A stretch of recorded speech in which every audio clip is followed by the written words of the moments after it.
Hello and welcome to the Kanawha Valley Hustlers Podcast. I am here with Josh at the Capitol. Hey, Josh, tell me, what is it you're up to these days? Well, I am actually running for agriculture commissioner. So outside of all my family's businesses and my work in business development with the U.S. Concealed Carry Association, I get to travel West Virginia all day, every day. You happen to catch me in Kanawha County today. Yeah. I know you've been all over the place. We've been trying to get together. One thing I'm really curious, what does agriculture commissioner do? Yeah, very, very interesting question. Basically, the Department of Agriculture in West Virginia handles all the regulations, inspections, and grants for rural development, economic development, and of course, education for kids, joining FFA, 4-H, Skills USA. And I'm looking forward to being part of it.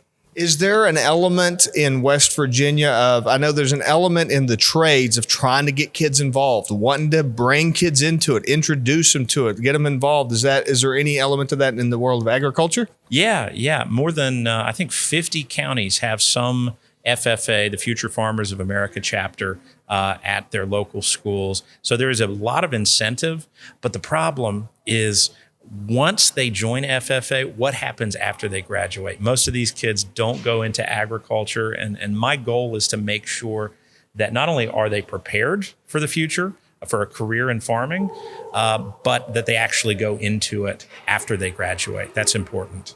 Along those same lines, I think a lot of people, when they think of agriculture, I think everybody kind of has the image of the family farm. And now in a lot of the trades businesses, the problem that everybody's seeing is just the simple fact that, the kids aren't taking over the family businesses as much anymore. Do you see a similar thing? Or the family farms kind of going away? The kids not picking up the slack? I don't mean the slack, but aren't getting into the family business of taking over the farm. Are you seeing that kind of thing happening? Just as bad is the fact that the average farmer in our country is in his mid-60s. That's the average age. Okay. That just proves that young people, they might have that interest in agriculture. They might be studying it, but they're not going into the field, literally or metaphorically. So I definitely see that as an issue. I also see big corporatization of farming. So large companies like BlackRock are coming in and buying literally hundreds of thousands of acres of small family farms, and they're making it large corporate farms. We're seeing that in poultry. We're seeing that in things like corn, soy and wheat, which is what my family grows on our farm. And we're not seeing many people going into that field. So we have to encourage people to get that education, get the training, get the real world experience, and then go out there and buy land. Great. That's great. So, you mentioned your family farm. Tell us a little bit about the family business. Sure. So my very first job from the time I was 10 years old through high school was working on my family's cattle farm during the summers, evenings, weekends. And today we have 120 longhorn cows. We have about 900 acres in total. As I said, we grow corn, soy, and wheat. And we love our longhorns. They taste really good. But it's also an event venue. So our farm is called the Historic Woodlawn Estate. We had 7,000 visitors last year. And so we're heavily involved in agritourism. That's great. So agritourism, I've been hearing a lot about that. I hear a lot of people talking about that. I think that some of the buzzwords that you hear are farm to table and things like that. Can you talk a little bit about that economy and, that kind of, I guess you'd call it more boutique space for people. Is that the way you'd look at it? Yeah, you could even include things like the Capital Market in that. You can include Grits Farm in Putnam County as part of that. It's definitely a boutique thing. But beyond that, it's about having value-added products in West Virginia. Here's the problem. As a state, we've been exploited for so long. Our timber industry, coal, oil, and natural gas, people just come and take it, and then they produce it or process it elsewhere. We're never going to grow as much agricultural products as Iowa or Indiana or Ohio. You physically can't do it with our terrain. But what you can do is make West Virginia the hub of manufacturing, processing, and distribution for food for the East Coast. What little flat land we have, we can put Kroger, Walmart, Target, Piggly Wiggly's, their distribution centers for the entire region in West Virginia. And as agriculture commissioner, I have every intention of working on that. That's great. And, you talk about, these kind of distribution centers. I know our geography, like where we're situated in the United States, is a big piece of that. But what about technology? Are there technological advancements happening in agriculture that people might not be aware of? Well, sure. Yeah, you have a lot of the newer combines that are being developed that are essentially air-conditioned boxes that are run on GPSs, and they're between $300,000 and $400,000 for one of these things. So most family farmers cannot afford them, I'll be honest. And in fact, we just rent it every harvest season. And it's the same rental that a lot of our neighbors use as well. And we just go and work in it together. That's why a lot of smaller farms are going out of business and young people aren't going into it because of how expensive some of this technology is. So if you really want to dive into it, look at some lawsuits related to John Deere and some of these larger companies, Caterpillar. They're being sued by small farmers. And so I think a lot of West Virginians are paying attention to that. What's the root to those lawsuits? Essentially, that it's just like any subscription service that you get with Netflix or other technology.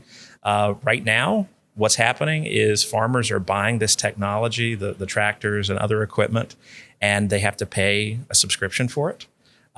Or if their IT side of it, their systems go down, then essentially they have to have a John Deere technician come and actually repair it.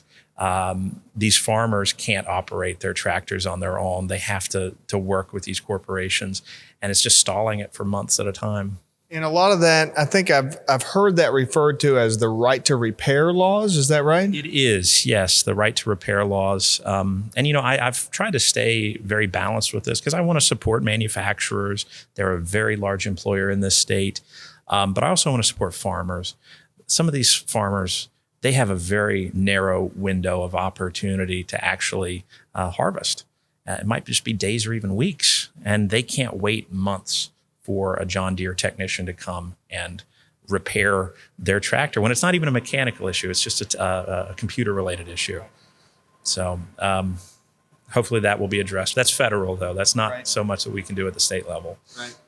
Well, talk to me a little bit about if somebody's interested in getting into the world of agriculture, if they find this kind of stuff fascinating. Maybe they don't have, they don't have a family farm, or they don't have anything like that, any access like that. Maybe they weren't raised on a farm.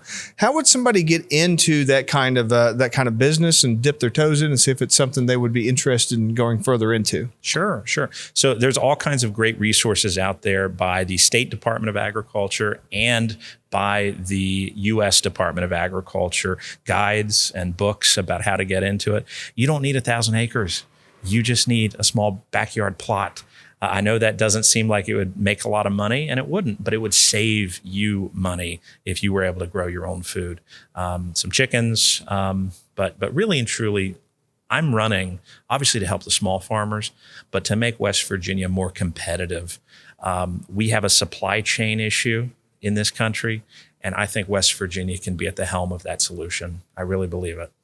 Great. Josh, I want to thank you so much for joining me. Is there anything that you would like to wrap up with as we close out here today? Let everybody know how to find out more about your venue and how to find out more about your campaign. Sure. So you can always come and visit our farm. It's the historic Woodlawn Estate. It is just north of Winfield. You can find us, the Historic Woodlawn Estate, on Instagram or Facebook. That's our farm. And then as for the campaign, just go at Higginbotham, 4WV, Twitter or X, Instagram, LinkedIn, Facebook, and my phone number. I've sent out thousands of messages to voters with my personal cell phone. You can call or text me, 304-881-1864. Great. Josh, thank you so much. And thank you for watching and listening today. This is Joe Justice, the Kanawha Valley Hustler, reminding you to hustle hard, hustle smart, and hustle with a smile.